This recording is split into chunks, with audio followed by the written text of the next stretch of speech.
नमस्कार मित्रांनो, आपल्या सर्वांचं मनापासून मनापर्यंत स्वागत करतो. मी आपला नाथ भगीनाथ. तर आजच्या या मिनी ब्लॉगमध्ये मित्रांनो आपण बघणार आहोत गवत छाटणी यंत्रा संदर्भात. तर मित्रांनो, ज्या शेतकऱ्यांकडे डाळिंब बाग आहे किंवा इतर कोणत्याही प्रकारची बाग आहेत, तर त्या बागेसाठी लेबर खूप लागतं आणि त्यात लेबरचा प्रॉब्लेम असल्यामुळे गवत छाटणीसाठी वेळेवर लेबर मिळत नाही.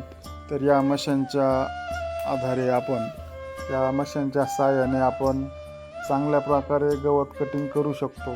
त्याचप्रमाणे ज्या शेतकऱ्यांकडे दुग्ध व्यवसाय आहे त्या शेतकऱ्यांसाठी घास कापणीसाठी या यंत्राचा चांगल्या प्रकारे उपयोग होतो. आणि साधारणतः या यंत्राची ज्यावेळेस आपण दोरी संपते ती कशी बसायची याच्यामध्ये आपण सांगितलेलं आहे. तसंच मित्रांनो, या यंत्र हे पेट्रोलवर चालतं. 1 लिटरमध्ये साधारणतः 2 ते 3 गल्ल्या होतात.